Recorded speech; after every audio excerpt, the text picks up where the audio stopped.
morning students, class 12. After many days I am making this video for you as your exams were going on. So today the chapter is same, that is surface chemistry. In surface chemistry today my topic is adsorption isotherm, that is the diagram at constant temperature what kind of curve we are going to get and application of adsorption. This is my topic. Okay, so directly I am coming to the topic. What is adsorption isotherm? What is the definition of this? Adsorption isotherm, the variation in the amount of gas adsorbed. The variation in the amount of gas adsorbed by the adsorbent with pressure at constant temperature. With a particular pressure at constant temperature can be expressed by means of a curve that is termed as adsorption isotherm. So what is adsorption isotherm? Variation in the amount of gas adsorbed. How much gas is adsorbed? Variation in the amount of gas adsorbed on the adsorbent with pressure, means applying pressure at a particular temperature, can be expressed in terms of adsorption isotherm. A scientist named Friedrich, he gave the adsorption isotherm. So F has been deleted from here. So this is the isotherm looked like this. In this way the isotherm looks like. Now this is a graph that has been plotted. You have to know that what is there in y-axis and what is there in x-axis. In x-axis what is there, what is x by m, what is p. These are at different temperature. At 273 Kelvin this kind of curve is possible. At 244 this curve is possible. At 195 this curve is possible. So what are the meaning of these that has been written here? Friedrich gave an equation. According to the equation, x by m equal to k p to the power 1 by n, where n is always greater than 0. He gave an equation related to the isotherm. According to this equation, x by m equal to k p to the power 1 by n when n is greater than 1. Now what are these? X is the mass of the gas adsorbed. X is the mass of the gas adsorbed on mass m of the adsorbent on which the adsorption is occurring, mass of that is n. Okay, at pressure P. So what is x, what is m, what is p, you came to know. At a particular pressure P this adsorption is occurring. K and n, these are constant which depend upon the nature of the adsorbent and the gas at a particular temperature. Both K and N, they are constant. They depend upon the nature of gas which is going to be adsorbed and on which the substance is going to be adsorbed. Later on, the isotherm has been drawn in a different way, that is by taking log of the equation. It has been proved that whether it is correct or not, what is the nature. If I take the log of this one, then the equation will be log x by m equal to log k plus 1 by n log p. I have taken log of this equation. So by taking log of this equation, I am getting log x by m equal to log k plus 1 by n log p. If I draw this one as a graph where log x by m has been taken along a y-axis and p, that is log p, has been taken along x-axis, then I will get a straight line and that will prove the validity of this isotherm. If I get the straight line, it will prove the validity of the isotherm. And in that straight line, the slope will be 1 by n. I can get the value of n by taking the slope as 1 by n. If I calculate calculate the slope, I can calculate the value of m, which is constant.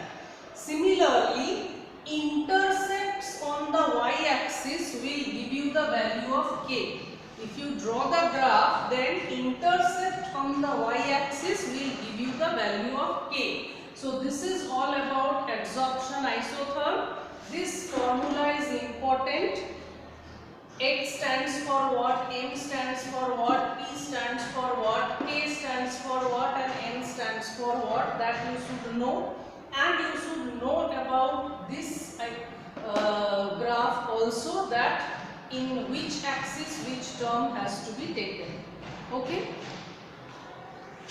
So adsorption curve isotherm, about that I have already told you. I told you that how to get the value of 1 by n. It has been observed that 1 by n can have values from 0 to 1. 1 by n, as already I told you, it can have the values from 0 to 1. Okay. Now, when 1 by n equal to 0, then x by m comes as a constant term, and the adsorption is independent of pressure in this case.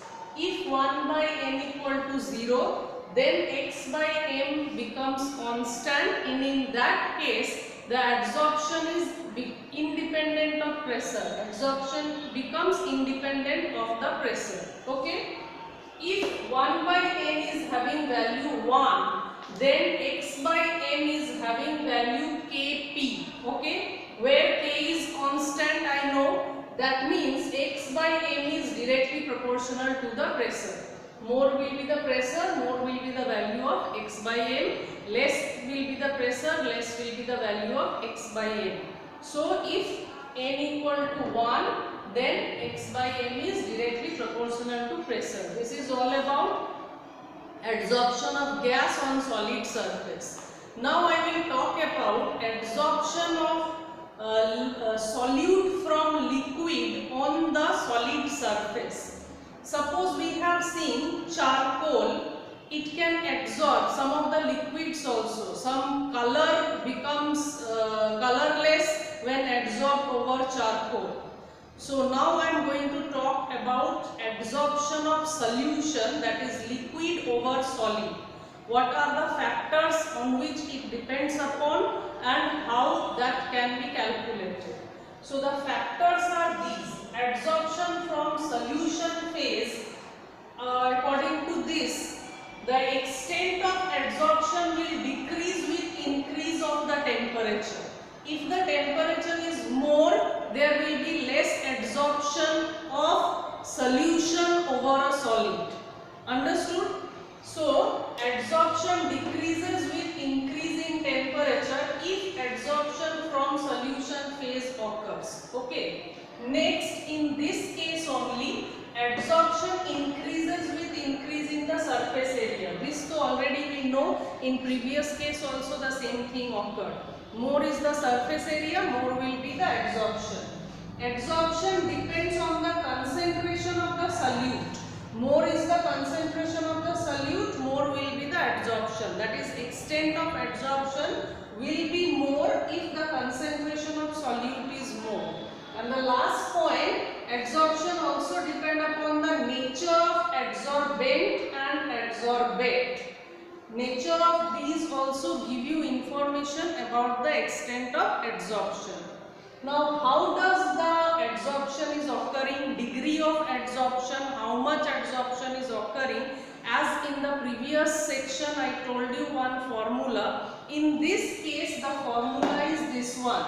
This is called Friedrich equation. According to this, when solution is going to be adsorbed over solid, the equation is x by m equal to kc 1 by n, where k is constant, x is the mass which is going to be adsorbed, and m is the mass on which the absorption is occurring.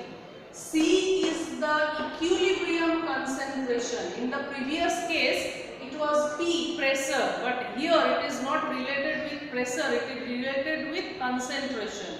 Which concentration? C is the equilibrium concentration. This one is the equilibrium concentration. As I previous case, if we take the log of this one, that is log x by m equal to log k plus 1 by n log c. If I take log of this equation, then if I draw a graph, what I will observe? To prove this equation, I have to draw that graph. So if the graph is drawn between log x by m and log c, I will get a straight line. If I get a straight line, that means this equation is proved. So this is all about adsorption of gas on solid and solution on solid. Now you have to know the application of this one. Now I am going to say you about the application of adsorption in real life. Application of both kind of adsorption, that is gas adsorb on solid and solution adsorb on solid. There are various applications in real life. I have written some of the application. There are more applications also. So first one, production of high vacuum. If I have to produce vacuum in a particular area, so if the air is going to be adsorbed in that place by the process adsorption, so vacuum can be created. Next one is gas mask. This is used by the people who go inside the coal mines. They use gas masks, which is made up of activated charcoal, whose work is to filter the adsorb the substances. For charcoal adsorb the germs and other small particles. It allows the fresh air to get inside. Next is removal of coloring material from the solution. When solution is going to get adsorbed, so that means solute particles which is having color, that is removed. So one kind of bleaching action can be done by adsorption. Separation of inert gases, that is possible by this process, that is adsorption. In curing various diseases, germs can be adsorbed. By that the disease can be cured. Froth flotation process. In metallurgy this process is used. Agitating, so that sulfate ore is going to be separated. So for that also, on the surface adsorption is going to occur, which help in the process to continue in a proper way. Chromatographic analysis. Chromatography is a process of separating colored inks, various component of colored inks. One color ink is made up of various components, separating that. So in chromatographic analysis, adsorption principle is used. So these are some of the uses I told. There are more other applications, and that is why it is having importance in chemistry and in industry. So hope you have understood it. For today I am going to complete my video. So thank you very much.